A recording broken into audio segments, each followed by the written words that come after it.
भगवे वाले बयान पर आपका अगर विरोध किया जा रहा है तो वो इस वजह से नहीं किया जा रहा कि आपने कोई गलत मुद्दा उठाया।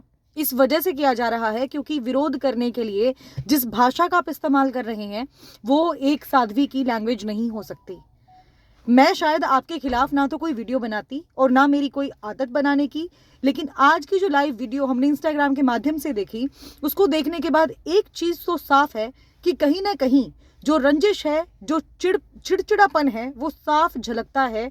एक पत्रकार नहीं, दो पत्रकार नहीं, बल्कि 3-4 पत्रकारों के खिलाफ।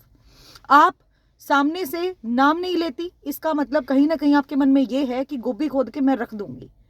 आपको पता है कि मैं कंट्रोवर्सीज में कभी भी पार्टिसिपेट नहीं करती, कंट्रोवर्सीज मेरे साथ हो जाती हैं, लेकिन लास्ट में जो रिजल्ट होता है वो मेरे फेवर में होता है, क्योंकि मेरी आदत है लोगों के लिए लड़ने की, जो दबे कुचले लोग होते हैं। ये नहीं कि कोई भी मुद्दा आया उठो उसको इतना बड़ा बना दिया जाए कि जिसको लेकर सारे के सारे समाज के अंदर थू थू आपकी होने लग जाए।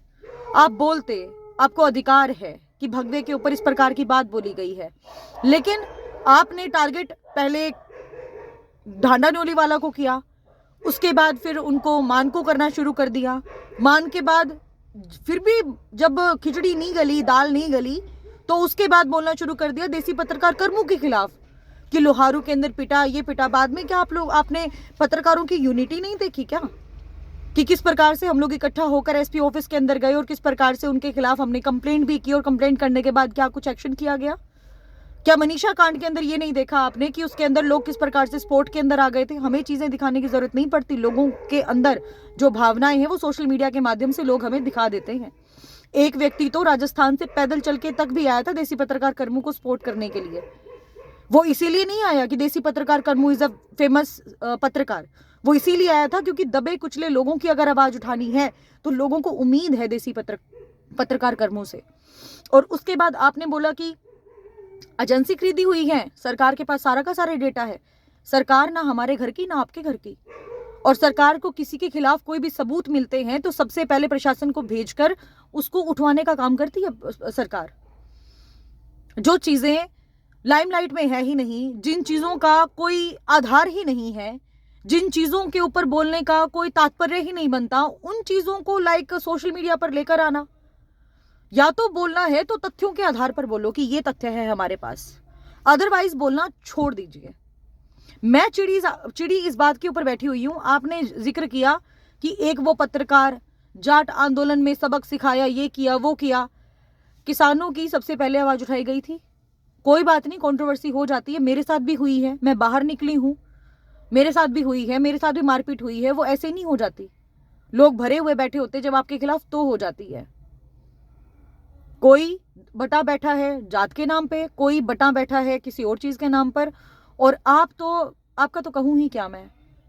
लोगों को सब दिखता है, सब बोलने वाले लोग हैं, और आपकी अगर खिलाफत की जा रही है तो इन्हीं वजह से की जा रही है। और आप बांधे तो पगड़ी, हम बांधे तो पगड़। तो ये पगड़ी को लेकर जो टोंट किया गया है, आपको लगता है कि भाई मतलब पूरा हरियाणा आपको छोड़ देगा? तो इसीलिए सभ्य तरीके से विरोध कीजिए। किसी भी चीज का करने का आपको अधिकार दिया गया है आर्टिकल 19 के तहत। आपको आप स्वतंत्र है किसी भी चीज को लेकर बोलने के लिए, प्रदर्शन करने के लिए, कुछ भी करने के लिए, बट इट डजंट मीन कि आप इतनी अभद्र भाषा का प्रयोग करेंगे एक साध्वी होने के बाद। ये बिल्कुल भी शोभा नहीं देता आपको। शांत स्वभाव के ही जो व्यक्ति होते हैं, वो शांत स्वभाव ही उनको साधु बनाता है। और आज जिस प्रकार से टिप्पणियां की गई मनीषा मामले को लेकर, उसके बाद फिर कॉलेज के अंदर छात्राओं के मामले को लेकर, तो उसके बाद क्या आपने वो खबर नहीं पड़ी कि नारनौंद के अंदर कितनी छात्राएं उनके पक्ष में आ गई थी? उसके बाद मैं किस प्रकार से गई थी जमानत करवाने के लिए, क्योंकि मेरा एड्रेस जो है वो हांसी का है। तो हर चीज के दो पहलू होते हैं। हम या तो किसी का साथ पकड़ते नहीं, और जिसका साथ पकड़ते हैं तो बहुत दूर तक निभाते हैं। और आप या तो मुझे अपना ना कहते, और अगर अपना कहते हैं तो फोन भी करके, क्योंकि आपके पास मेरा नंबर है, फोन करके मैसेज करके आप मुझे इल्तला कर सकते थे कि सौम्या मुझे आपकी बात बुरी लगी, तो मुझे अच्छा लगता, ना कि मुझे इस प्रकार से आप मेरा नाम घसीटते। हाँ ठीक है, आपने मेरा नाम नहीं बोला क्योंकि आपको पता है कि मैं किस प्रकार के भाव की हूं, किस प्रकार का नेचर है मेरा, ठीक है। लेकिन फिर भी आपने नाम नहीं घसीटा, लेकिन मैं आपका नाम घसीट रही हूँ। मेरे खिलाफ बोलना भी मत, क्योंकि मैं फिर बहुत टेढ़े स्वभाव की हूँ। मैं ऐसी नहीं हूँ कि मैं लाइक सुना और एक कान से निकाल दिया, नहीं, मैं तो पूरा रिएक्शन देके मानती हूँ। ठीक है, आपकी लड़ाई जहाँ तक है लड़ो, मुझे बीच में घसीटने की गलती मत करना। फिर मैं कहाँ कहाँ तक जाऊंगी, कैसे कैसे मैं क्या क्या चीज़ें निकाल निकाल कर लेकर आऊंगी, वो तो मुझे भी नहीं पता। दोस्ती निभानी है तो भी बहुत दूर तक निभाती हूँ, दुश्मनी निभाती है तो भी बड़ी शिद्दत के साथ निभाती हूँ। तो इसीलिए मेरे बारे में तो बोलने की गलती मत करना।